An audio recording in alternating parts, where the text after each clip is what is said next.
Essa rodada pode deixar o Botafogo ainda mais longe do resto do campeonato, pode abrir 10 pontos e disparar de uma vez por todas, ou o Grêmio pode diminuir a diferença para 4 pontos e deixar o campeonato inteirinho embolado outra vez.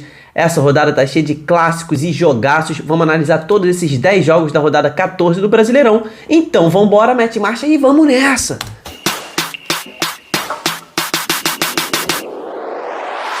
Fala, torcedores e torcedoras fanáticas e fanáticos, meu nome é Diogo Cunha e eu sou um torcedor apaixonado por futebol igual a você. Sejam muito bem-vindos ao Torcedorismo, aqui eu falo sobre todas as séries do futebol brasileiro, análise, notícia, estatística, histórias.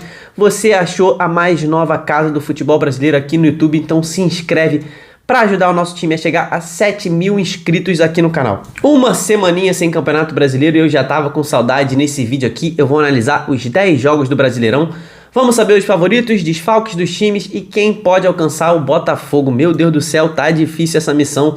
Primeiro jogo dessa rodada já começa nesse sábado, é um clássico nacional importantíssimo. O Vasco pega o Cruzeiro em São Januário, jogo com portões fechados, né? A torcida do Vasco tá punida e o Vasco precisa vencer de qualquer jeito. São dois times, tanto o Vasco quanto o Cruzeiro, que não vem bem nos últimos jogos. O Vasco tá em outro nível, né? O Vasco tá mal demais o campeonato inteiro. O Cruzeiro ainda começou bem, mas agora tá mal das pernas. Mas ainda assim tem dobro de pontos do Vasco, são 18 pontos contra 9. Eu ainda não consigo colocar o time do Vasco favorito em um jogo. O time do Cruzeiro não fez um mau jogo contra o Inter, né? Segurou um 0-0 mesmo, com um a menos ali durante os últimos 25 minutos de jogo, contando o acréscimo, obviamente. Fez um primeiro tempo equilibrado, de igual para igual com o Inter, mas depois no segundo tempo sofreu tendo um jogador expulso, né? Mas para mim, nesse jogo aqui, mesmo fora de casa, o Cruzeiro é o favorito, tá? O segundo jogo é entre Cuiabá e Bahia. Cuiabá acabou de meter um 3-0 sonoro no Santos. O Bahia ainda tá lotado de desfalques. Cicinho tá suspenso. Jacaré, Cauli, David Duarte, Biel e Danilo Fernandes estão machucados e não jogam. O Tricolor ainda tem confronto muito importante contra o Grêmio no meio de semana na Copa do Brasil, mas não pode botar o pé no freio nesse jogo de Brasileiro, porque a zona de rebaixamento já tá olhando assim para o Bahia, então o Bahia tem que ir para pontuar nesse jogo, mas pelo futebol que os dois times vêm jogando e pelos desfalques do Bahia, para mim o Cuiabá é o favorito nesse jogo aqui. Vamos ver como é que o Bahia vai se sair, né? Atlético e Mineiro e Corinthians se enfrentam lá em Minas. O Atlético vem numa péssima fase, não vence há 5 jogos. Desde que o Filipão assumiu, não venceu, cara. São 4 partidas e ele ainda não venceu. O Corinthians também tá muito mal. A briga do Corinthians nesse momento é contra Z4 e qualquer ponto somado em BH vai ser comemorado pelo time do Corinthians, tá? O Corinthians vai fazer um jogo com o que tem de melhor à disposição. Não vai poupar para o jogo de meio de semana, né, das quartas de final da Copa do Brasil. O Rojas, que foi contratado, ainda não foi regularizado, então não pode estrear ainda.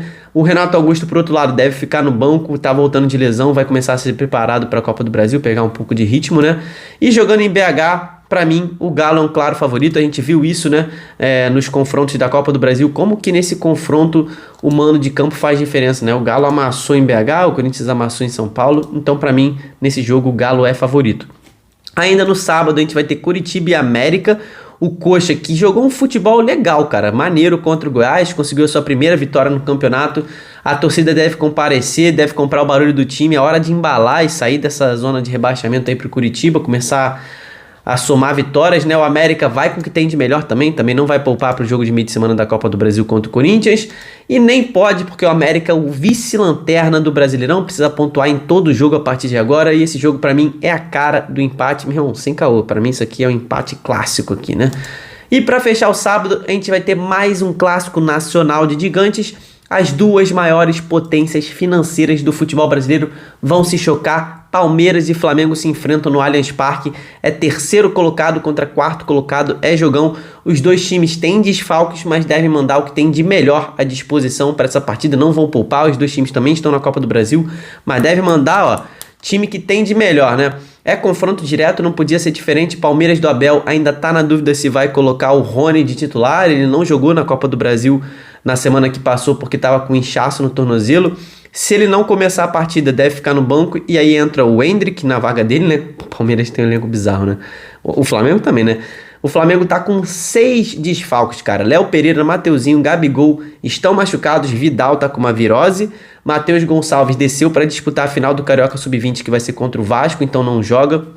E o Pulgar, esse sim faz muita falta, tá jogando muita bola, tá suspenso.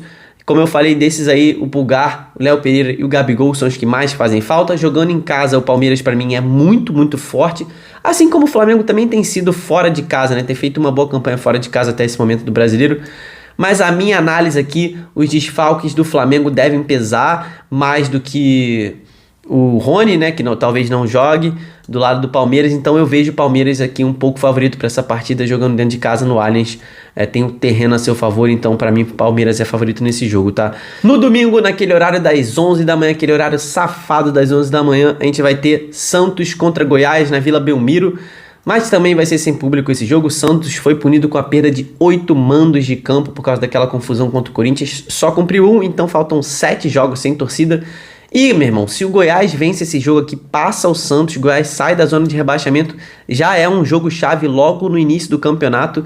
Então, por todo o momento que o Santos vem passando, por toda essa crise dentro e fora de campo, eu não consigo ver o Santos como favorito. Para mim, esse é outro jogo que dá empate. Fluminense e Inter, esse é o jogo que eu vou estar no estádio, vou estar lá no Maracanã. Esses dois se enfrentam às 16 horas do domingo. O Diniz vai comandar o seu primeiro jogo depois que assumiu também a seleção brasileira, né? E o Fluminense tem o desfalque do Ares, jogador-chave para o Fluminense, foi expulso depois que o jogo terminou contra o São Paulo. Sem contar o Alexander, que é outro jogador-chave, mas também já está machucado há 2 meses, deve ficar mais 2 aí fora. E talvez o Fluminense também não possa contar com o Ganso, né? Então são 3 jogadores-chave que talvez o Fluminense não possa contar nessa partida. O Ganso tá sentindo dores no pé esquerdo e talvez fique no banco ou nem vá para a partida. Para a vaga dele pode ser que entre o Danielzinho, recém-contratado do Bahia, né? Já deve pegar a titularidade se o Ganso não jogar. É um meio habilidoso, mas Ganso é Ganso, né? O Inter não vai poder contar com Alan Patrick, tá suspenso. Para mim, esse é o principal jogador do Inter. E o Maurício também sentiu dores no treino e talvez não jogue, é o segundo melhor jogador do Inter, né? Então os dois times vêm desfalcados, mas o Inter vai ter a estreia do Ener Valencia, que é a principal contratação do clube para essa temporada e pode ser que faça diferença para o time logo nesse início, né, da sua trajetória no Inter. O Fluminense esse ano só perdeu um jogo como mandante no Maracanã e foi um clássico contra o Botafogo no Carioca. No Brasileiro, o Fluminense venceu 4. O Inter está invicto a 10 jogos nessa temporada. São 7 vitórias e 3 empates. É jogão, isso aqui é um jogão clássico, difícil de prever. Seria bom que todos os jogadores estivessem à disposição, né? Mas pra mim o Fluminense, cara, é outro time que jogando dentro de casa joga diferente. Foram vendidos mais quase 30 mil ingressos para essa partida de forma antecipada. O jogo vai ser com casa cheia e para mim o Fluminense é favorito nesse jogo jogando no Maracanã.